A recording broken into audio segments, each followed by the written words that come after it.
तो हेलो दोस्तों, अब एक नया चैप्टर पढ़ेंगे जहां हम लोग फैक्ट और वैल्यू डाइकोटमी यानी तथ्य मूल्य विरोधाभास के बारे में पढ़ेंगे। तो इसको थोड़ा सा समझते हैं कि जो राजनीतिक दर्शन है, पॉलिटिकल फिलॉसफी है, राजनीतिक दर्शन, ये मूल्यों पर फोकस करता है, मूल्यों पर फोकस करता है। और अगर राजनीति विज्ञान को देखा जाए, राजनीति विज्ञान को देखा जाए तो ये फैक्ट पर यानी तथ्य पर फोकस करती है। मूल्य मूल्य क्या होते हैं? मूल्य बेसिकली आत्मनिष्ठ होते हैं, सब्जेक्टिव होते हैं, सब्जेक्टिव होते हैं। हमारे मूल्य जनता के प्रति कुछ और हो सकते हैं, आपके मूल्य कुछ और हो सकते हैं। ये जो मूल्य हैं हमारी पसंदगी, हमारी पसंदगी, हमारी श्रद्धा, विश्वास, ये प्रकट करते हैं किसी भी राजनीतिक घटना, विचार या चीजों के बारे में। तो किसी भी राजनीतिक घटना, विचारों या राजनीतिक जो चीजें हैं उनके बारे में हमारी पसंदगी और हमारी श्रद्धा, विश्वास को प्रकट करते हैं कौन? मूल्य। तो मूल्य अच्छे हो सकते हैं, मूल्य बुरे हो सकते हैं। तो मूल्यों के माध्यम से हम क्या कहते हैं कि कोई चीज अच्छी है या कोई चीज बुरी है, तो हम उसके जो मापन करते हैं मूल्य के माध्यम से करते हैं कि कोई चीज अच्छी है, कोई चीज बुरी है। हम नैतिक या अनैतिक चीजों का, कोई चीज नैतिक है या अनैतिक है, तो उसका जो मापक कौन होगा? मूल्य होंगे। और यही जो मूल्य है, यही जो मूल्य है हमारे हमारे राजनीतिक व्यवहार को, हमारे राजनीतिक व्यवहार को बनाते हैं। जो मूल्य है हमारे राजनीतिक व्यवहार को बनाते हैं। तो फॉर एग्जाम्पल अगर रूस और यूक्रेन का युद्ध हो रहा है, तो अब इसमें हमारे मूल्य अलग हो सकते हैं, किसी और के मूल्य अलग हो सकते हैं। तो जैसे अगर रसिया के पर्सपेक्टिव से देखा जाए, तो यूएस जो यूक्रेन और रसिया का युद्ध है, तो वो तो अपने आप को डिफेंड करेगा और कहेगा कि जो ये अमेरिका है इसमें टांग अड़ा रहा था, जो रूस है ये जो यूक्रेन है अमेरिका की तरफ ज़्यादा झुक रहा था और नाटो को अपनी सीमाओं पे बुला रहा था, जिससे रूस के पास कोई एक ऑप्शन ही नहीं बचा था अपनी सॉवरेनिटी को प्रोटेक्ट करने के लिए, और उसने यूक्रेन पर हमला कर दिया। पर अगर यूएस मीडिया का या कि यूरोप का पर्सपेक्टिव देखा जाए, तो वो क्या बोलेंगे कि नहीं, रसिया एक साम्राज्यवादी राज्य है और वो यूक्रेन पर कब्जा करना चाह रहा है। तो इस प्रकार से वो नैरेटिव सेट करते हैं। तो मूल्य, आपके मूल्य अलग हो सकते हैं, हमारे मूल्य अलग हो सकते हैं। मूल्य बहुत प्रकार के होते हैं। सार्वभौमिक मूल्य, तो फॉर एग्जाम्पल अगर सार्वभौमिक मूल्य को देखा जाए, सार्वभौमिक मूल्य को देखा जाए, तो ईमानदारी, ईमानदारी, सत्य, सहिष्णुता, ये क्या है? ये सार्वभौमिक मूल्य है, सार्वभौमिक मूल्य। फिर कुछ राजनीतिक मूल्य होते हैं, कुछ राजनीतिक मूल्य होते हैं जैसे कि समता, समानता, ये सब चीजें क्या है? राजनीतिक मूल्य है। कुछ पारिवारिक मूल्य होते हैं, तो पारिवारिक मूल्य में प्रेम आ गया, दायित्व आ गया, ये सब पारिवारिक मूल्य है। सामाजिक मूल्य होते हैं, सामाजिक मूल्य होते हैं जहाँ पर हम लोग सहिष्णुता की बात करते हैं, जहाँ हम लोग आपसी सद्भाव की बात करते हैं। तो इनका जो हम अध्ययन करते हैं या जो ये होता है, ये राजनीतिक घटना का जब हम लोग प्रेक्षण करते हैं, अनुभव करते हैं और उसका जब विश्लेषण करते हैं, तो ये हम मूल्यों के माध्यम से करते हैं। और जो मूल्य होते हैं ये शुभ हो सकते हैं, अशुभ हो सकते हैं, अच्छे हो सकते हैं, बुरे हो सकते हैं, और ये बेसिकली क्वालिटेटिव होते हैं। तो क्वालिटेटिव होते हैं।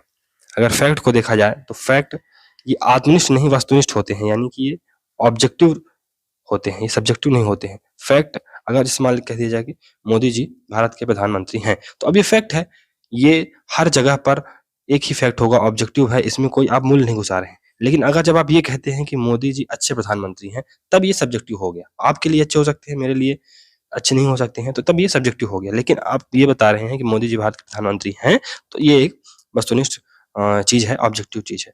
फिर जो हमने देखा था कि वैल्यू आत्मनिष्ठ होती हैं, इसमें जो वैल्यू होती हैं वो समाज में परिवर्तन और स्थायित्व की ये बात करती हैं। और जो वैल्यू हैं ये क्या होना चाहिए पर फोकस करती हैं, क्या होना चाहिए पर फोकस करती हैं। लेकिन वहीं पर जो फैक्ट्स हैं ये क्या है पर फोकस करते हैं, क्या है पर फोकस करते हैं। और आज समाज के लिए आदर्श जो वैल्यूज होती हैं, ये समाज के लिए आदर्श बनाती हैं और ये स्वयं बोलते हैं, जबकि जो फैक्ट है ये स्वयं बोल नहीं सकते हैं। कुछ मूल्य दूसरों से बड़े हो सकते हैं। तो स्वतंत्रता का मूल्य कहीं न कहीं, जैसे हम जब रॉल्स को पढ़े थे तो हमने कहा था कि वो स्वतंत्रता को सबसे पहले रखता है, बाद में समानता को लगता है। तो कुछ मूल्य दूसरों से बड़े हो सकते हैं। तो यही बात है। चलिए इसको थोड़ा-सा और अच्छे से इसके माध्यम से पढ़ते हैं। जो राजनीतिक सिद्धांत शीर्षक के तहत हम जब परंपरागत व आधुनिक राजनीतिक सिद्धांत उपागम का अध्ययन करते हैं, तो मूल्यों, तथ्यों के आपसी संबंधों की भी चर्चा करते हैं। परंपरागत सिद्धांत का संबंध मूलतः राजनीति दर्शन से है, राजनीति दर्शन मूल्यों से संबंधित है। आधुनिक राजनीतिक सिद्धांत राजनीति विज्ञान व तथ्यों से संबंधित है। वही बात है हमने बताया। मूल्य, तो मूल्य वे विश्वास व आदर्श होते हैं जिनके आधार पर लोग राजनीतिक परिस्थितियों, राजनीतिक कार्यों व घटनाओं का मूल्यांकन करते हैं। इस मूल्यांकन से यह तय किया जाता है कि क्या उचित है, क्या अनुचित है, क्या अच्छा है, क्या बुरा है, क्या वांछनीय है, क्या अवांछनीय। मूल्य मनुष्यों को यह तय करने में मदद करते हैं कि जीवन में क्या महत्वपूर्ण है। इस प्रकार मूल्य मानव व्यवहार का निर्धारण करते हैं। इसका संबंध मानवीय आवश्यकताओं, इच्छाओं व अप्रेरणाओं से होता है। मूल्य आत्मनिष्ठ व व्यक्तिनिष्ठ हो सकते हैं, यानी कि ये सब्जेक्टिव होते हैं, ये इंडिविजुअल टू इंडिविजुअल डिफर कर सकते हैं। मूल्यों के प्रकार, तो सार्वभौमिक मूल्य होते हैं वे मूल्य जिन्हें अधिकांश देशों, संस्कृतियों या मनुष्यों द्वारा सकारात्मक रूप से स्वीकार किया जाता हो, सार्वभौमिक मूल्य कहलाते हैं। उदाहरण के लिए सच्चाई, उत्तरदायित्व, न्याय, भलाई, ईमानदारी, प्यार, दोस्ती, सम्मान। राजनीतिक मूल्य पॉलिटिकल वैल्यू, इसमें स्वतंत्रता आती है, समानता आती है, प्रजातंत्र, शक्ति, सत्ता, वैधता इत्यादि। फिर सामाजिक मूल्य, तो इसमें अधिकार, कर्तव्य, भाईचारा, सहिष्णुता ये सब आ सकता है। आध्यात्मिक मूल्य, स्पिरिचुअल मूल्य होते हैं, शांति, प्रेम, अहिंसा आदि। तो मूल्यों के बारे में कुछ मूल्य कथन देख लेते हैं। तो उदार लोकतंत्र सबसे अच्छी राज्य व्यवस्था है। ये मूल्यों के आधार पर हम कह रहे हैं, ये फैक्ट नहीं है। भारत एक लोकतांत्रिक देश है, ये फैक्ट है। भारत का लोकतंत्र सबसे अच्छा है, ये क्या है, ये मूल्य कथन है। गांधी का अहिंसा का मार्ग सर्वोत्तम है, ये गांधी जी अहिंसावादी थे, ये एक फैक्ट है। लेकिन गांधी का अहिंसा का मार्ग सर्वोत्तम था, ये मूल्य है, इसमें घुसा रहे हैं। नॉजिक का मिनिमल स्टेट सबसे उपयुक्त व्यवस्था है, ये नॉजिक ने मिनिमल स्टेट का कॉन्सेप्ट दिया, ये फैक्ट है। लेकिन नॉजिक का मिनिमल स्टेट सबसे उपयुक्त है, ये वैल्यू बेस्ड है। फिर फैक्ट यानी तथ्य, तो तथ्य किसी वस्तु, घटना या विचार में देखे गए या पर्यवेक्षित गुणों के समूह को कहते हैं। तो तथ्य क्या है, ये किसी वस्तु, घटना या विचार में देखे गए या पर्यवेक्षित गुणों के समूह को कहते हैं। यदि किसी राजनीतिक घटना में वास्तविक रूप से पाए जाने वाले गुणों, प्रॉपर्टीज को जैसे हैं वैसे ही देखते हैं या अनुभव किए जा सकें, तो उस अवलोकन या प्रेक्षण को हम वैज्ञानिक या तथ्यात्मक कहते हैं। तो क्या यह है, यदि किसी राजनीतिक घटना में वास्तविक रूप से पाए जाने वाले गुणों को जैसे हैं वैसे ही देखें या अनुभव किए जा सकें, तो उस अवलोकन या प्रेक्षण को हम वैज्ञानिक या तथ्यात्मक कहते हैं।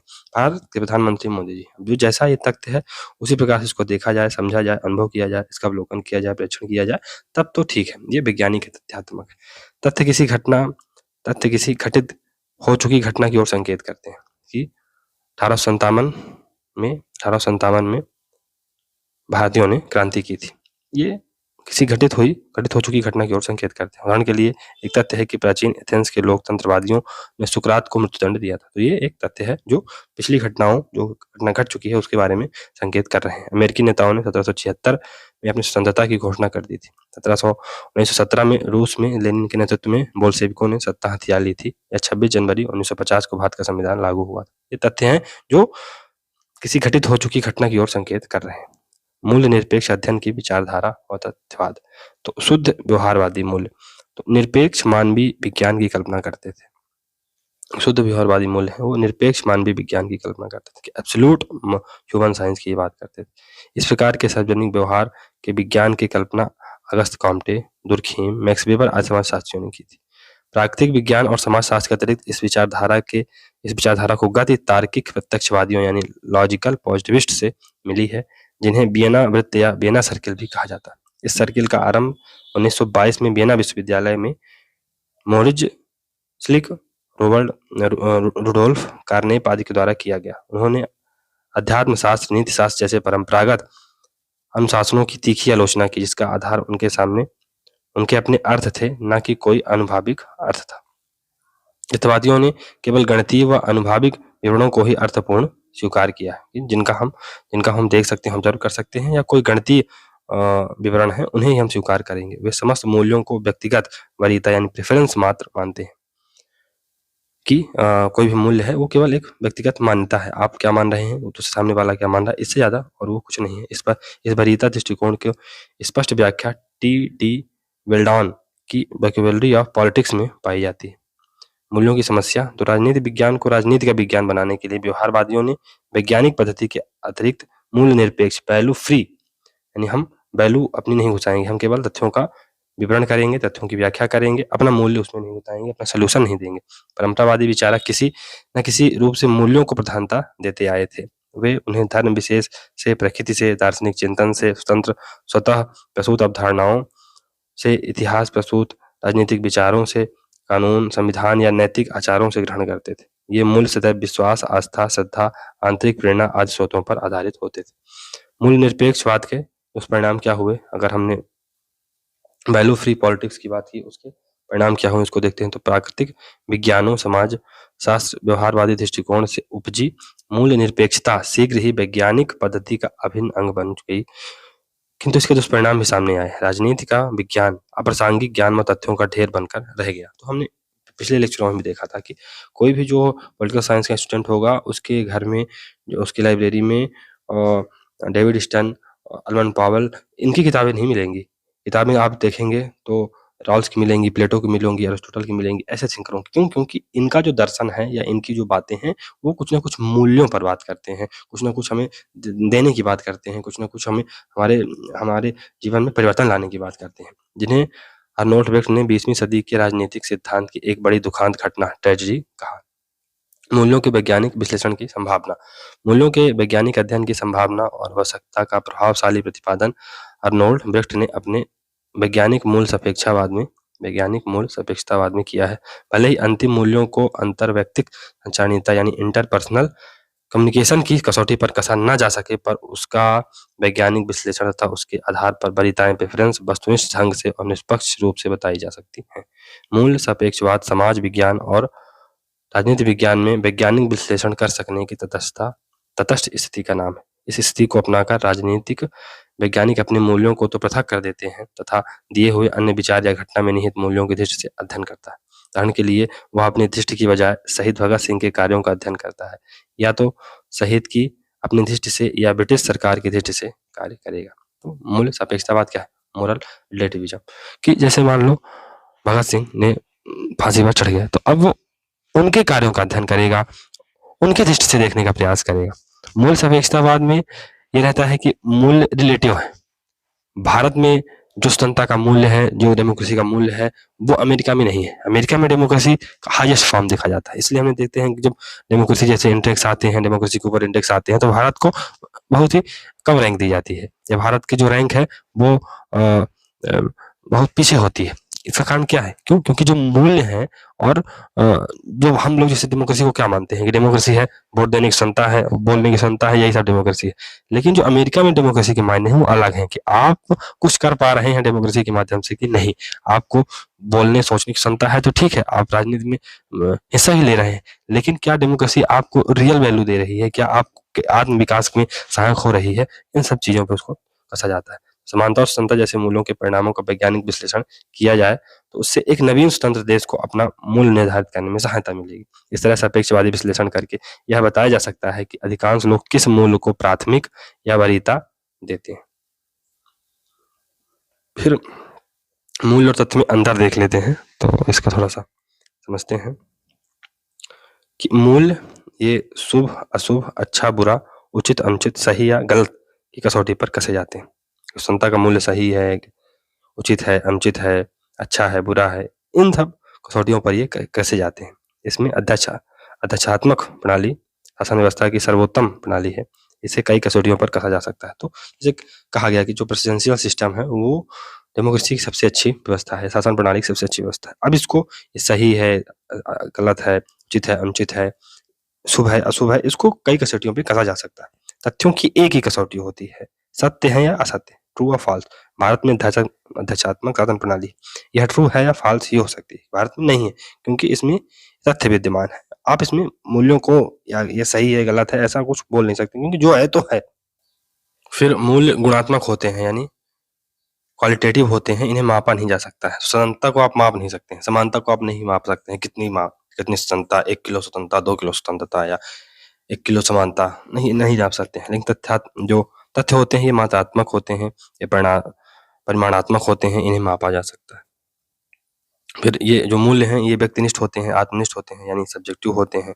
मूल्यों के बारे में विभिन्न मनुष्यों के विचार अलग अलग होते हैं। उदाहरण के लिए अहिंसा अच्छी है या नहीं, तो फ्रांज फेनन हिंसा को अच्छा मानता है, जबकि गांधी हिंसा को अच्छा नहीं मानते हैं। तो ये सब्जेक्टिव है, आप और मैं डिफर कर सकते हैं इसमें, लेकिन तथ्य है ये, इस पे आप डिफर नहीं कर सकते हैं कि गांधी जी हिंसावादी थे, फ्रेंच फेनन हिंसावादी था। तो हिंसावादी इन द सेंस कि वो हिंसा को सपोर्ट करता था। तो आप अभी तथ्य है, इस पर आप डिफर नहीं कर सकते हैं कि नहीं नहीं नहीं ऐसा नहीं है।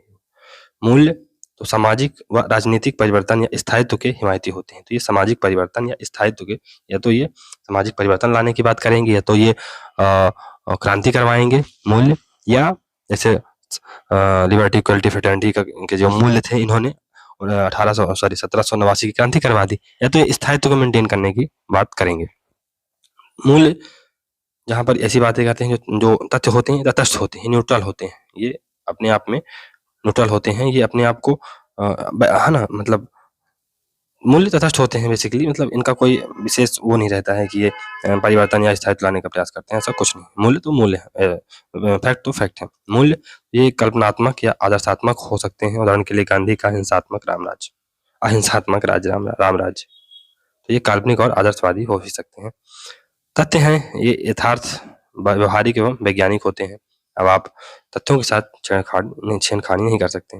मूल्यों का अवलोकन और प्रेक्षण नहीं हो सकता है, ये परानुभाविक होते हैं, ये हमारे अनुभव से परे होते हैं, इनका हम अवलोकन या प्रेक्षण नहीं कर सकते हैं। जबकि तथ्य अनुभविक एवं पर्यवेक्षणीय होते हैं, तथ्यों का पर्यवेक्षण कर सकते हैं। मूल्यों का संबंध क्या होना चाहिए से है, तथ्यों का संबंध क्या है से है।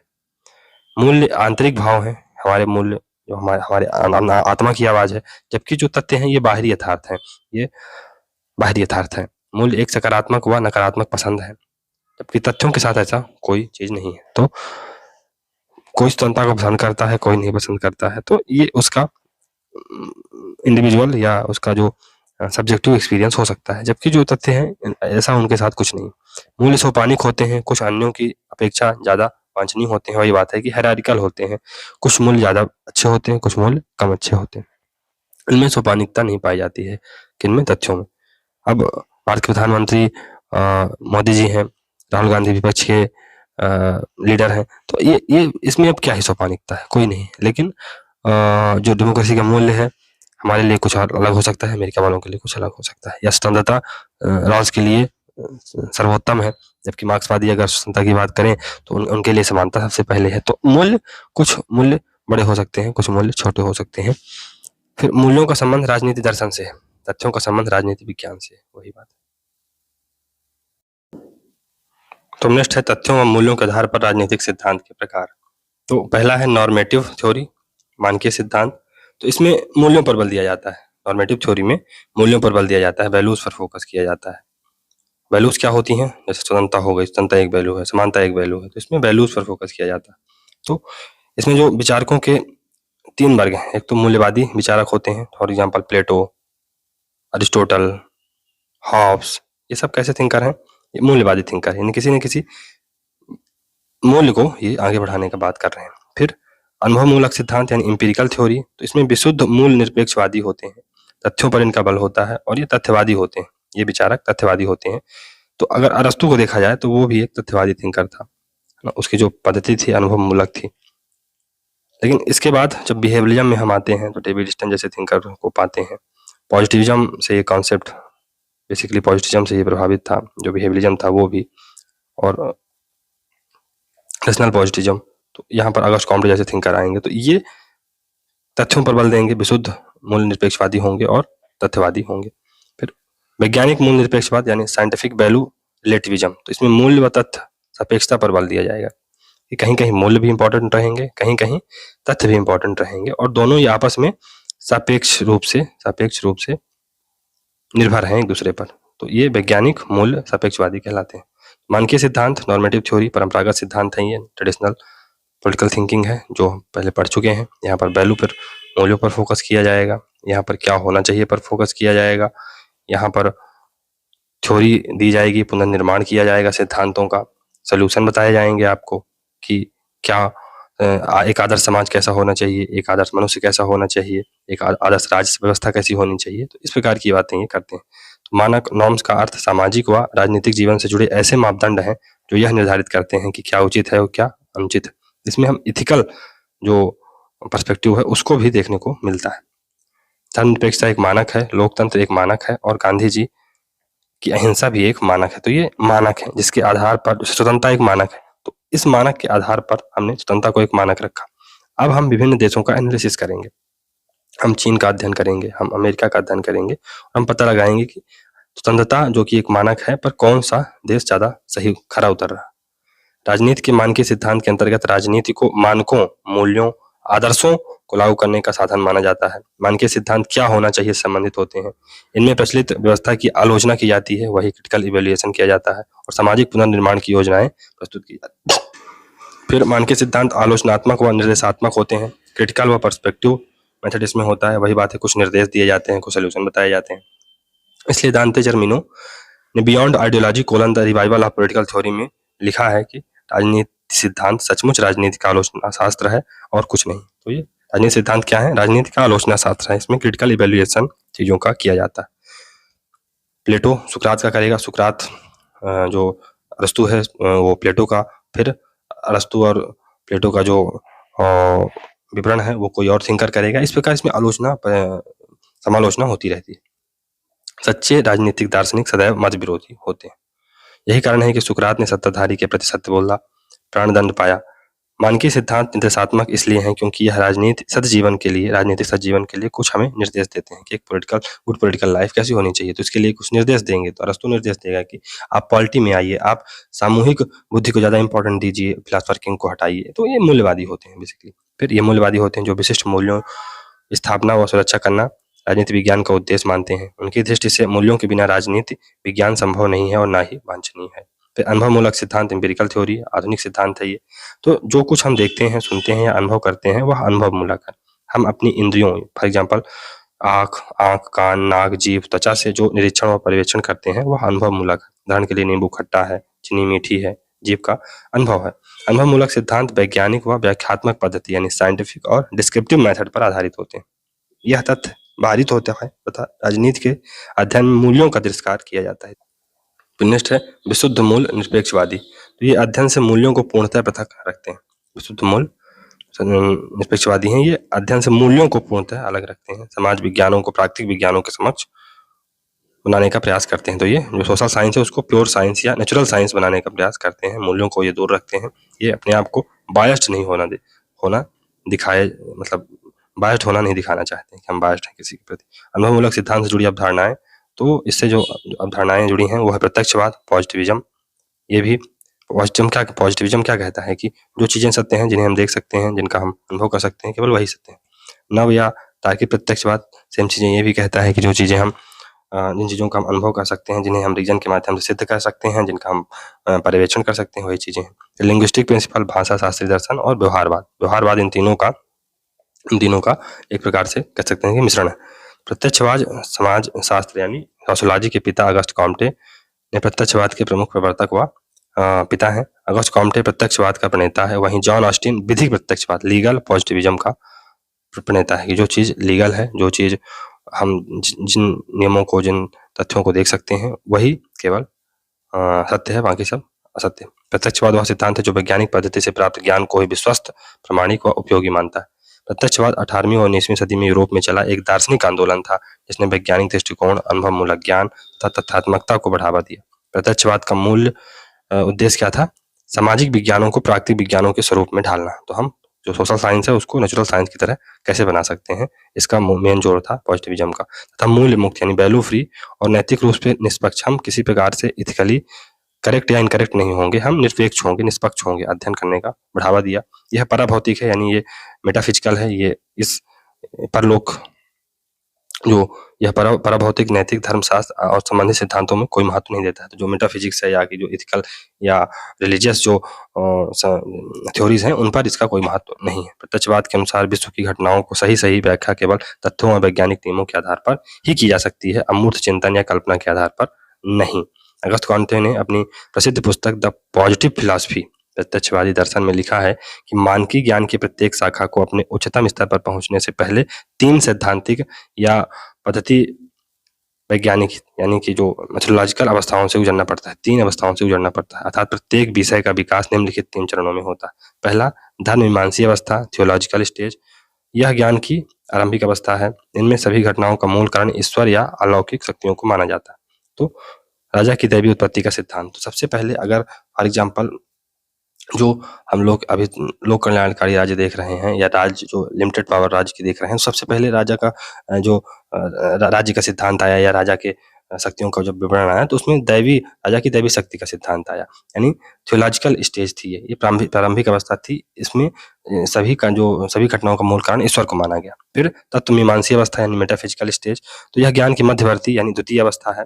इनमें सब घटनाओं की व्याख्या अमूर्त तत्वों यानी अब्स्ट्रैक्ट एलिमेंट और अनुमान कंजेक्चर के आधार पर की जाती है। अमूल तत्व अब्स्ट्रैक्ट एलिमेंट और कंजेक्चर के आधार पर इनका विवरण किया जाता है। उदाहरण के लिए हेगल जहां सृष्टि का मूल तत्व चेतन तत्व या विचार तत्व को मानता है, वहीं हॉब्स व कार्ल मार्क्स भौतिक तत्व को सृष्टि का मूल तत्व मानते हैं। तो अमूर्त अब्स्ट्रैक्ट चीजों पर या अनुमानों पर घटनाओं की व्याख्या की जाती है। अब जैसे मान लो हेगल है, ये आइडिया की बात कर रहा है, तो ये अब्स्ट्रैक्ट चीजें ही ना है। आप अब्स्ट्रैक्ट चीजों का व्याख्या कर रहे हो कि फलाना था, आइडिया था, फिर ये आया, फिर वो आया, फिर ऐसे मार्क्स कर रहा है मैटर पहले आया, ये सब। तो ये सब चीजें क्या है, अब्स्ट्रैक्ट है। द्वितीय अवस्था है ये ज्ञान की। फिर है वैज्ञानिक प्रत्यक्षवादी अवस्था यानी साइंटिफिक पॉजिटिव स्टेज। यह ज्ञान की सर्वोच्च अवस्था है। यह कार्य कारण संबंधों को आधार बनाती है। इसमें सभी घटनाओं की व्याख्या अपरिवर्तनकारी प्राकृतिक नियमों के आधार पर की जाती है। इसमें निरीक्षण किया जाता है, प्रयोग किए जाते हैं, अनुभव से हम इन नियमों का पता लगा सकते हैं। पृथ्वी की गति का कारण ना तो ईश्वर है, ना आत्मा है या विचार तत्व है, बल्कि गुरुत्वाकर्षण के नियम की वजह से गति कर रही है। तो यहाँ पर हम प्योर नॉलेज या कि जिसे हम साइंस कह सकते हैं, जिसे हम भौतिकवादी ज्ञान कह सकते हैं, अनुभव मूलक ज्ञान कह सकते हैं, वहां पर हम पहुंच जाते हैं। जहां पर हम जैसे मान लो पहले क्या होता था, पहले जब अगर मध्यकाल में आप पूछो कि पृथ्वी की गति का कारण क्या है, तो ईश्वर। अभी भी हम हिंदू धर्म में देखते हैं कि जो शेषनाग है उसकी जो उस पे सवार है हमारी पृथ्वी। तो ये इसका कारण क्या है, पृथ्वी की गति का कारण क्या मान रहे हैं, ईश्वर को मान रहे हैं, आत्मा को मान रहे हैं, विचार को मान रहे हैं। लेकिन जब हम लोग साइंस में बढ़ते हैं, जब हम प्योर साइंस में आते हैं, तो हम मानते हैं कि जो गति का नियम कुछ और ही है। गुरुत्वाकर्षण के कारण पृथ्वी अपने ध्रुव पर गति कर रही है। कॉम्टे के अनुसार विज्ञान व दर्शन फिलॉसफी एक ही श्रेणी का ज्ञान। दर्शन को अगर हम धर्म मीमांसा और तत्व मीमांसा से अलग कर दें तो वह विज्ञान के तुल्य हो जाएगा। अच्छा, हमने एक जगह पहले भी पढ़ा था कि जो साइंस है और विज्ञान है, साइंस है और दर्शन है, ये आपस में एक ही श्रेणी का ज्ञान है। क्यों? क्योंकि साइंस में भी तर्क की आवश्यकता होती है और दर्शन में भी तर्क की आवश्यकता होती है। लेकिन चूंकि दर्शन में हम लोग धर्म मीमांसा घुसा देते हैं, तत्व मीमांसा घुसा देते हैं, तब फिर वो साइंस नहीं रह जाता है। तो अगर दर्शन में अगर हम प्लेटो की बात करें, तो प्लेटो अगर आइडिया ये फलानी ये सब चीजें बातें ना करता, केवल तर्क के आधार पर चीजों को सिद्ध करता, रीजनिंग बेस्ड करता, तब ये साइंस हो जाती। जो मार्क्स है अगर केवल तर्क के आधार पर चीजों को रखता तो साइंस हो जाता। तो यही बात है इसमें।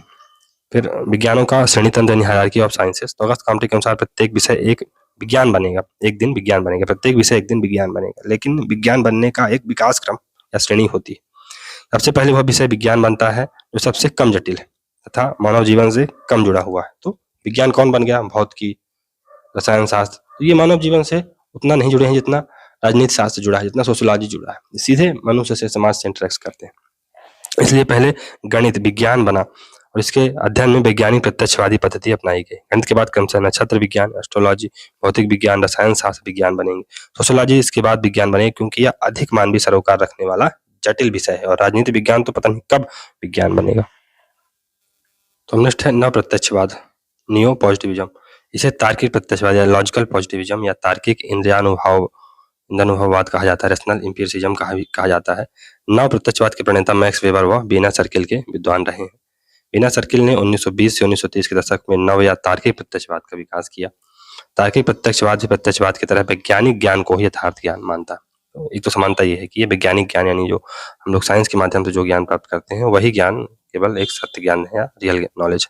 तार्किक प्रत्यक्षवाद का मुख्य बल ज्ञान के सत्यापन वेरिफिकेशन पर है कि आप ज्ञान को, आपने जो नॉलेज इकट्ठा किया, क्या आप उसको वेरीफाई कर सकते हैं, उसका सत्यापन कर सकते हैं।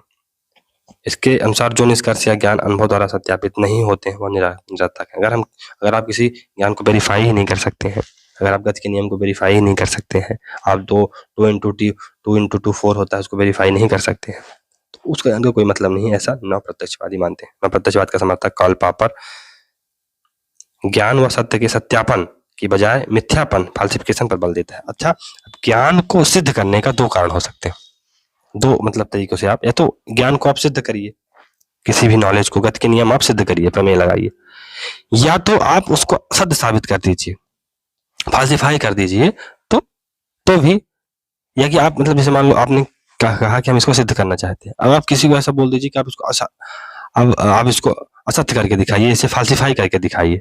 तो अगर कोई व्यक्ति उसको फाल्सिफाई नहीं कर पा रहा, मतलब कि वो ज्ञान का नियम सर्वोपरि है या अभी प्रासंगिक है, तो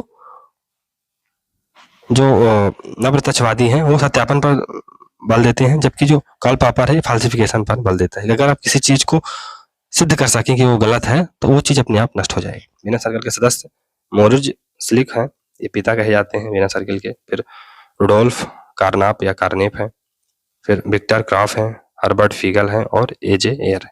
सहयोगी विद्वान तो लुडविग विजेस्टाइन थे, हंस केल्सन थे और कार्ल पॉपर थे। अगस्त कॉम्टे के प्रत्यक्षवाद ने सामाजिक विज्ञान में प्राकृतिक विज्ञानों की पद्धति को अपनाने का इतना प्रबल समर्थन किया कि उसने तथ्यों और मूल्यों के विचार क्षेत्रों के बीच कोई दीवार खड़ी नहीं की। कॉम्टे की इन्हीं मान्यताओं में सुधार के लिए प्रत्यक्षवाद आया था।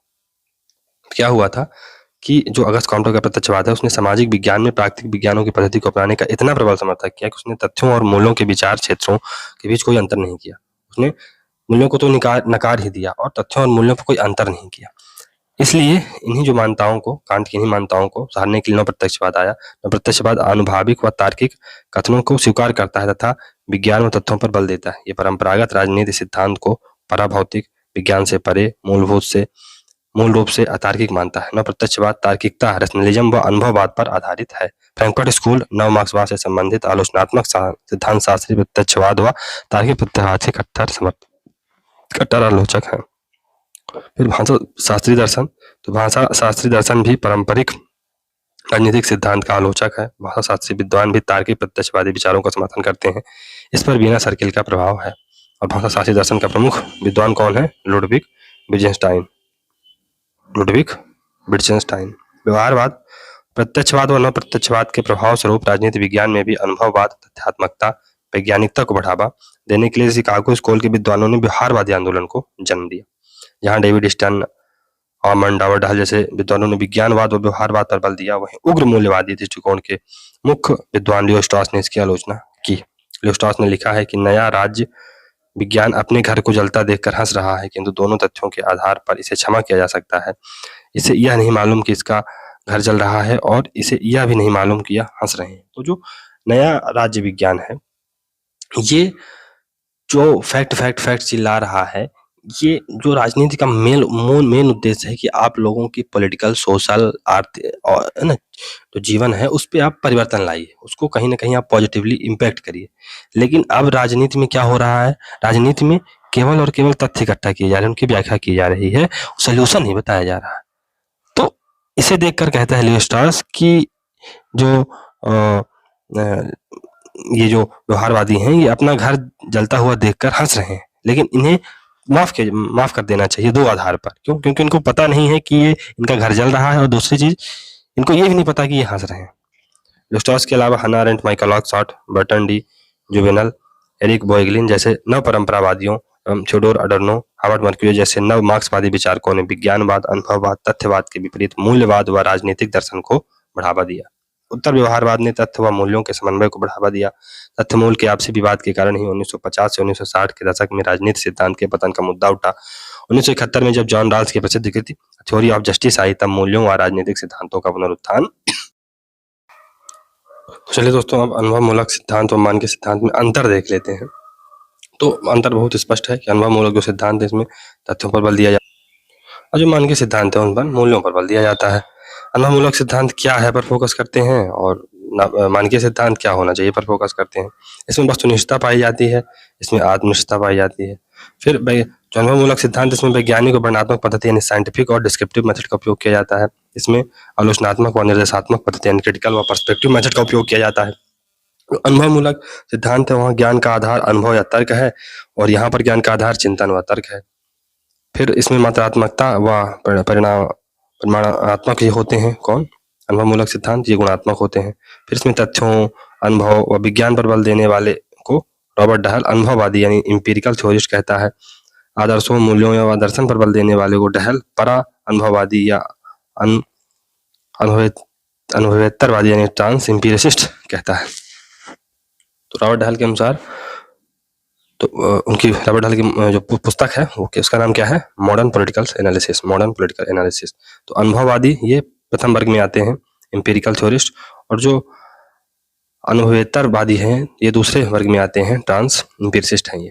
तो इसमें जो एम्पिरिकल थ्योरिस्ट हैं ये तथ्य, अनुभव, विज्ञानवाद पर बल देते हैं। तटस्थ प्लस वस्तुनिष्ठ अध्ययन इनका होता है। लक्ष्य इनका प्राकृतिक विज्ञानों के समान राजनीतिक विज्ञान को बनाना। तो making political science as a physical science. फिर इसमें पद्धति वैज्ञानिक वर्णनात्मक होती है, इसमें व्यवहारवाद इसका ये समर्थन करते हैं। जो ट्रांस एम्पिरिसिस्ट होते हैं ये आदर्शों, मूल्यों, दर्शन पर बल देते हैं। अनुभववादियों का तीव्र विरोध करते हैं, ये व्यवहारवादियों के समान आक्षेप लगाए।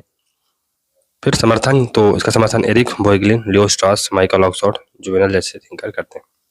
वैज्ञानिक मूल सापेक्षवाद, साइंटिफिक वैल्यू रिलेटिविज्म, इसको देखते हैं। मूल्यों को स्वयं से तटस्थ रखते हुए ही मूल्यों का अध्ययन करना संभव है। जो ऐसा मानते हैं उन्हें अर्नोल्ड ब्रेख्ट की भाषा में वैज्ञानिक मूल सापेक्षतावादी कहा जाता है। तो स्वयं को मूल्यों से तटस्थ रखते हुए ही मूल्यों का अध्ययन करना संभव है। हम मूल्य स्वयं को तटस्थ रखेंगे, हम स्वतंत्रता के बारे में अपने मूल्य प्रकट नहीं करेंगे, हमें किस प्रकार की स्वतंत्रता अच्छी लगती है, हम स्वतंत्रता का केवल स्वतंत्रता किस प्रकार की होती है, कैसी होती है, क्या होनी चाहिए वो बता देंगे, लेकिन हम ये नहीं बताएंगे कि ये स्वतंत्रता अच्छी है, ये स्वतंत्रता बुरी है। इसे वैज्ञानिक मूल्य विकल्पवाद यानी साइंटिफिक वैल्यू अल्टरनेटिविज्म भी कहा जाता है। सापेक्षवाद में सापेक्ष का अर्थ यह है कि इसमें राजनीतिक वैज्ञानिक किसी समूह या व्यक्ति विशेष के मूल्यों के संदर्भ में अन्य मूल्यों व उद्देश्यों का अध्ययन करता है। तो इसमें क्या करता है, क्या फिर से पढ़ते हैं इस लाइन को, कि इसमें राजनीतिक वैज्ञानिक किसी समूह या व्यक्ति विशेष के मूल्यों के संदर्भ में, किसी समूह या व्यक्ति विशेष के मूल्यों के संदर्भ में अन्य मूल्यों व उद्देश्यों का अध्ययन करता है। मैक्स वेबर, दुर्खीम आदि समाजशास्त्रियों ने भी इस दृष्टिकोण का प्रतिपादन किया। उनके अनुसार सापेक्षवादी दृष्टिकोण से मूल्यों का विश्लेषण किया जा सकता है। मूल्य सापेक्षवाद राजनीतिक विज्ञान या समाज विज्ञान में मूल्यों का वैज्ञानिक विश्लेषण कर सकने की तटस्थ स्थिति का नाम है। अर्नेस्ट ब्रेख्ट के वैज्ञानिक मूल सापेक्षवाद के तहत मूल्यों के वैज्ञानिक अध्ययन पर ध्यान केंद्रित किया गया है। मूल सापेक्षवाद के तहत मूल्यों व तथ्यों का अन्य मूल्यों के समक्ष विश्लेषण किया जाता है। इस स्थिति को अपनाकर राजनीतिक विज्ञानी अपने मूल्यों को तो पृथक कर देता है तथा घटना में निहित मूल्यों का अध्ययन करता है। उदाहरण के तौर पर अगर किसी विद्वान को भगत सिंह के कार्यों और विचारों का अध्ययन करना है तो वह ऐसा अपनी दृष्टि से नहीं करेगा, बल्कि भगत सिंह की स्वयं की दृष्टि या ब्रिटिश सरकार की दृष्टि से करेगा। अपने निजी मूल्य वह पृथक रखेगा। कि जैसे मान लो हमको भगत सिंह का अध्ययन करना है कि भगत सिंह ने जो किया सही किया या वो कैसे थे, तो हम अपनी दृष्टि उसमें अपना विचार नहीं थोपेंगे, हम ब्रिटिशों की दृष्टि से देखेंगे और किसकी दृष्टि से देखेंगे, हम भगत सिंह के स्वयं की दृष्टि से देखेंगे। अगर हमें टेररिस्टों का अध्ययन करना है तो हम एक ऐसे देश के मतलब ऐसे लोगों को पहले देखेंगे, की दृष्टि से अध्ययन करेंगे जो टेररिस्ट का विरोध करते हैं, और फिर हम ऐसे लोगों की दृष्टि से देखेंगे जो टेररिस्ट को सपोर्ट करते हैं, या टेररिस्ट का पर्सपेक्टिव स्वयं के लिए क्या है उस नजरिए से हम देखेंगे। मूल सापेक्षतावाद विभिन्न मूल्यों को प्राथमिकता या वरीयता देता है तथा ऐसा करते समय वह तटस्थ बना रहता है। मूल सापेक्षवाद ने वैज्ञानिक पद्धति व व्यवहारवाद को बढ़ावा दिया। वैज्ञानिक पद्धति की सबसे बड़ी कमी यह थी कि यह मूल्य भारित की बजाय तथ्य भारित है। सापेक्षतावाद के मूल निरपेक्षता वाली इस कमी को दूर मूल सापेक्षवाद ने किया है। तो वही बात है कि अब पोस्ट बिहेवियरिज्म का टाइम आएगा, वैल्यू प्लस फैक्ट दोनों इंपॉर्टेंट होंगे, लेकिन जो मूल सापेक्षतावादी हैं ये वैल्यू को दूसरे नजरिए से या दूसरे समूह या व्यक्ति के नजरिए से उसको उसका वर्णन करेंगे। मूल्यों का महत्व मूल्यवादी लियो स्ट्रॉस प्लस मूल्य सापेक्षवादी अर्नोल्ड ब्रेख्ट दोनों स्वीकार करते हैं। मूल्यवादी मूल्यों के अध्ययन के लिए दार्शनिक पद्धति अपनाते हैं, जबकि मूल सापेक्षवादी मूल्यों के अध्ययन के लिए वैज्ञानिक पद्धति अपनाते हैं। वे वैज्ञानिक पद्धति द्वारा खोज और विश्लेषण करके निष्कर्षों पर पहुंचते हैं। उन्हें वो मूल्य न कहकर वरीयता प्रेफरेंस कहते हैं। मूल्यों का महत्व मूल्यवादी तथा मूल सापेक्षवादी दोनों ही स्वीकार करते हैं। दोनों मूल्यों के अध्ययन को संपूर्ण मानते हैं, महत्वपूर्ण मानते हैं। फिर भी दोनों में एक मौलिक अंतर है। पहला, मूल्यवादी मूल्यों से आरंभ करते हैं, मूल्यों की व्याख्या में सहायक पद्धति और प्राविधिक को अपनाते हैं और मूल्यों में अपने अध्ययन की परिसमाप्ति करते हैं। वैज्ञानिक मूल सापेक्षतावादी वैज्ञानिक पद्धति से शुरू से लेकर अंत तक नहीं छोड़ते हैं। तो जो मूल्यवादी हैं ये आरंभ कहाँ से करते हैं, मूल्यों की व्याख्या से करते हैं, मूल्यों से आरंभ करते हैं और मूल्यों की व्याख्या में सहायक पद्धति और प्राविधिक को अपनाते हैं और मूल्यों में अपने अध्ययन की परिसमाप्ति करते हैं। जबकि जो वैज्ञानिक मूल सापेक्षतावादी हैं वो वैज्ञानिक पद्धति से शुरू करते हैं और अंत तक उसको नहीं छोड़ते हैं। वो वैज्ञानिक पद्धति द्वारा गणवेषणा और विश्लेषण करके निष्कर्षों पर पहुंचते हैं। उन्हें वो मूल्य ना कहकर वरीयता प्रेफरेंस कहते हैं। यही अंतर अर्नोल्ड ब्रेख्ट जैसे मूल सापेक्षतावादियों व लियो स्ट्रॉस जैसे मूल्यवादियों के बीच है। मूल्यों का आधार धर्म, दर्शन, अध्यात्म, प्राकृतिक विधि, अंतर प्रज्ञा आदि है, जहां वैज्ञानिक पद्धति की पहुंच नहीं है। अंतिम मूल्यों का चयन व राज दर्शन। अंतिम मूल्यों अथवा सर्वोच्च मूल्य के चयन के विषय में वैज्ञानिक पद्धति व मूल्य सापेक्षवाद अधिक सहायक नहीं है। अब तक इस विषय में राज दर्शन पॉलिटिकल फिलॉसफी द्वारा ही मार्गदर्शन प्रदान किया गया। तो अब चूंकि आप अपने आप को मूल्य से तटस्थ रख रहे हो, आप अपने मूल्य नहीं घुसा रहे हो, तो आप अंतिम मूल्य नहीं बता सकते हो। सबसे बड़ी बात ये मूल सापेक्षतावाद व वैज्ञानिक पद्धति। तो मूल सापेक्षवाद वैज्ञानिक पद्धति के पश्चात विकसित हुआ। इसके विकास में सिमेल, रिकर्ट, मैक्स वेबर जैसे व्यक्तियों का हाथ रहा। सापेक्षतावाद का जन्म जर्मनी में हुआ, किंतु इसका विकास संयुक्त राज्य अमेरिका तथा ग्रेट ब्रिटेन में हुआ। इसका मूल कारण इन देशों का उदार प्रजातंत्र था, जिसका जर्मनी में अभाव था। इसके विकास में मुख्य योगदान O.W. Holmes, Morris R Cohen, Charles E Merriam, Ralph V Perry, Stuart Rice, H.D. Lasswell, Arnold Brecht, MacIver आदि का रहा है। इन्हीं के प्रयासों से राजनीति विज्ञान में बिना मूल्यांकन और मूल्यों का त्याग किए वैज्ञानिकता अर्थात अंतर्वैयक्तिक संचारणीयता व वस्तुनिष्ठता को अपनाना संभव हुआ। अर्नोल्ड ब्रेख्ट वैज्ञानिक पद्धति द्वारा प्राप्त ज्ञान को अंतर्वैयक्तिक संचारणीय ज्ञान, इंटर सब्जेक्टिविटी या इंटर सब्जेक्टिव या इंटरपर्सनल कम्युनिकेटिव नॉलेज कहा है। ऐसे ज्ञान के दो गुण होते हैं। पहला, वह व्यक्ति और व्यक्ति के मध्य होता है। तो दो व्यक्तियों के मध्य होगा, व्यक्ति और व्यक्ति के मध्य होगा। दूसरा, उसे एक व्यक्ति द्वारा दूसरे व्यक्ति को समझाया बताया जा सकता है। ऐसा तभी हो सकता है जबकि उस ज्ञान की प्राप्ति में सर्वमान वैज्ञानिक पद्धति का उपयोग किया जाए, किंतु इसमें प्रायः सापेक्षवाद रिलेटिविज्म शब्द को अपनाने के प्रति विरोधाभास पाया जाता है। रेड ब्रक ने पूरा नाम वैज्ञानिक मूल्य परिपेक्षवाद यानी साइंटिफिक वैल्यू पर्सपेक्टिविज्म इसको दिया है। अर्नोल्ड ब्रेख्ट के अनुसार परिपेक्ष शब्द में स्पष्टता का अभाव है, वह उच्चतम मूल्यों के परिपेक्ष का संकेत नहीं देता। उसने विकल्पवाद अल्टरनेटिविज्म शब्द पसंद किया है और कहा है कि मूल्य अनेक विकल्पात्मक मूल्यों में से एक का चयन है। ऐतिहासिक सापेक्षवाद से भिन्नता प्रकट करने के लिए वह पूरे शीर्षक यानी वैज्ञानिक मूल सापेक्षवाद का प्रयोग करता है, साइंटिफिक वैल्यू रिलेटिविज्म का प्रयोग करता है। तो ब्रेख्ट का मूल्य सापेक्षवाद मूल्यों के संदर्भ में वैज्ञानिक पद्धति की एक बहुत बड़ी रुकावट को दूर कर देता है। उसका वैज्ञानिक मूल सापेक्षवाद व्यवहारवाद को आगे बढ़ाता है और आधुनिक राजनीतिक सिद्धांत को संभव बनाता है। वैज्ञानिक पद्धति का प्रयोग करते समय हमें तथ्य मूल विवाद की समस्या से जूझना पड़ता है। मानवीयता तथा प्राकृतिक विज्ञानों में मूल्यों, भावनाओं व आदर्शों का प्रश्न नहीं उठता, इसलिए वे मूल्य निरपेक्ष हो सकते हैं। किंतु एक सामाजिक विज्ञान होने के नाते राजनीति विज्ञान का मूल्यों से प्रत्यक्ष संबंध होता है। इस संबंध का समाधान मूल्य सापेक्षतावाद द्वारा किया गया। मूल्य सापेक्षतावाद की सहायता से अब तथ्यों व मूल्यों को पृथक रखते हुए शोध व सिद्धांत निर्माण करना संभव हो गया है। मूल्यों को चयन व विश्लेषण करने में भी वैज्ञानिक पद्धति की सहायता ली जा सकती है, किंतु परम मूल्यों का चयन सदैव आत्मनिष्ठ होता है। वैज्ञानिक मूल सापेक्षतावाद का विरोध। तो अर्नोल्ड ब्रेख्ट वैज्ञानिक मूल सापेक्षतावाद के प्रमुख प्रवर्तक हैं। अर्नोल्ड ब्रेख्ट मूल्य निरपेक्षवाद यानी वैल्यू एब्सोल्यूटिज्म का विरोधी है। लियो स्ट्रॉस व एरिक वोगेलिन मैक्स वेबर को मूल सापेक्षतावादी मानते हैं। मूल सापेक्षतावादियों के विषय में एक अयथार्थवादी चित्रण यह है कि वे ऐसे दार्शनिक सापेक्षवादी हैं जो किसी भी मूल्य की सुनिश्चितता में विश्वास नहीं रखते हैं और सभी मूल्यों को समान मानते हैं। जॉन डीवी और फेलिक्स काफमैन तथ्यों और मूल्यों के मध्य पद्धति विज्ञानात्मक अंतरों का निषेध करते हैं, अर्थात इनकी दृष्टि में वैज्ञानिक पद्धति मूल्यात्मक निर्णयों की प्राथमिकता सिद्ध करने में सक्षम है। उसके अनुसार मूल्यों और तथ्यों में कोई भेद नहीं है, क्योंकि वैज्ञानिक निर्णय भी तो मूल्य ही है। तथ्य व मूल्य, एकता और विरोध। तो मूल्य व तथ्यों व मूल्यों के आपसी संबंधों के अध्ययन के विषय में दो दृष्टिकोण पाए जाते हैं।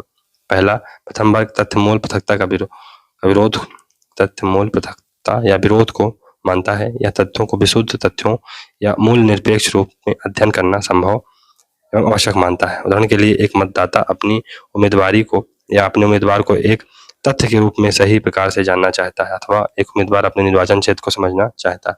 तथ्यों का सही ज्ञान न होने पर एक देश गलतफहमी में दूसरे देश पर आक्रमण कर सकता है। तो अगर तथ्यों का सही नॉलेज नहीं है, जब क्यूबा मिसाइल संकट हुआ था, तो जो यूएस गवर्नमेंट थी और जो सार्क गवर्नमेंट थी, वो कहीं न कहीं आपस में बैक चैनल के थ्रू बहुत ज़्यादा एक दूसरे से संपर्क में थी। क्यों? क्योंकि अगर तथ्यों का सही ज्ञान ना होता, अगर यूएसए को लगता कि जो सार है किसी भी वक्त हम पर हमला कर सकता है, तो युद्ध हो ही जाता। लेकिन चीज़ों को अवॉइड किया गया। क्यों? क्योंकि तथ्यों का सही अध्ययन किया गया था। दूसरा वर्ग तथ्य मूल्य परखता में विश्वास रखता है। उनके अनुसार मूल्यों को तथ्यों से पृथक करना न संभव है, न ही वांछनीय, और ये सही भी। तथ्य मूल्य समन्वय तो उत्तर व्यवहारवाद स्पष्ट रूप से मूल्यों का महत्व स्वीकार करता है। मूल्य सापेक्षवाद की विचारधारा ने मूल्य के वैज्ञानिक अन्वेषण पर काफी बल दिया। डेविड स्टर्न, लासवेल आदि अपने वैज्ञानिक अध्ययनों में मूल्यों को केंद्रीय स्थान प्रदान करते हैं। अर्नोल्ड ब्रैक्ट ने विस्तार पूर्वक मूल्यों पर विचार किया। मार्टिन कैप्लिन के अनुसार मूल्य और भी अधिक अनुभाविक अध्ययन की मांग करते हैं। तथ्यों के बिना मूल्यों का मूल्यांकन नहीं किया जा सकता है। तथ्यों के बिना मूल्यों का मूल्यांकन नहीं किया जा सकता, इसलिए मूल्य भी जरूरी है, तथ्य भी जरूरी है। अब मूल्यों को समझने के लिए हमें तथ्य की जरूरत तो पड़ेगी ही। अधिक श्रेष्ठ मूल्यों की श्रेष्ठता को तथ्यों में ही खोजा जा सकता है। इस स्थिति को मूल तथ्य संबंध कहा जाता है। तो अगर जैसे मान लो हमें ये तथ्य नहीं पता कि भारत का प्रधानमंत्री कौन है, तो हम कैसे बता सकते हैं कि भारत का प्रधानमंत्री अच्छा है या बुरा? तो सबसे पहले हमें तथ्य पता होना चाहिए कि भारत के प्रधानमंत्री श्री नरेंद्र मोदी हैं। फिर हम बता सकते हैं कि ये अच्छे हैं कि बुरे हैं। तो तथ्य के साथ मूल्य के साथ साथ तथ्य भी जरूरी है। ढाल के अनुसार तथ्यात्मक ज्ञान नैतिक निर्णय का प्रतिस्थापन न होकर एक पूर्व अपेक्षा है, ताकि हमारे निर्णय सही, उपयोगी और लाभदायक हो। फिर मूल्यों से संबंध रखना, वैज्ञानिक परिस्थिति स्टेटस को खो देना नहीं। डेविड स्टर्न, रॉबर्ट डहल आदि इसी संतुलित दृष्टिकोण को अपनाते हैं। यदि स्टर्न अनुभवात्मक तथ्यों पर आधारित सोच में मानव मूल्यों और प्रयोजन के साथ संगत या रिलेवेंस की आवश्यकता पर बल देता है, तो डहल नैतिक निर्णयन में तथ्यात्मक ज्ञान को पूर्व अपेक्षा मानता है। हेराल्ड लासवेल द्वारा नीति विज्ञानों यानी पॉलिसी साइंस का समर्थन भी इसी आधार पर किया गया। कांट ने कहा है कि तथ्य सिद्धांत के बिना अंधा होता है तथा सिद्धांत तथ्य के अभाव में खोखला होता है। तथ्य सिद्धांत के बिना अंधा होता है। तो अगर फैक्ट ही फैक्ट है, उसमें सिद्धांत नहीं है, तो उसका भी कोई मतलब नहीं है। और अगर सिद्धांत है तो उसको वेरीफाई करने के लिए या उसकी प्रासंगिकता को स्पष्ट करने के लिए हमें कहीं ना कहीं तथ्य तो लाने पड़ेंगे। हमें ये बताना पड़ेगा कि ग्रीक जो नगर राज्य थे या कि ग्रीक में तत्कालीन समय में नगर स्टेट एग्जिस्ट करते थे, तभी हम बता पाएंगे कि नगर स्टेट का मतलब था कि है ना, जिसमें लोग आपस में पार्टिसिपेट किया करते थे। तो तथ्य हम बता पाएंगे, मूल्य बता पाएंगे। जब हमें तथ्य ही नहीं पता होगा इस चीज का, तो हम मूल्य कैसे बता सकते हैं? तो यहाँ से हमारा ये तथ्य मूल्य सापेक्षतावाद खत्म होता है दोस्तों। तो मिलते हैं अगले वीडियो में, तब तक के लिए goodbye, thank you very much for discussion.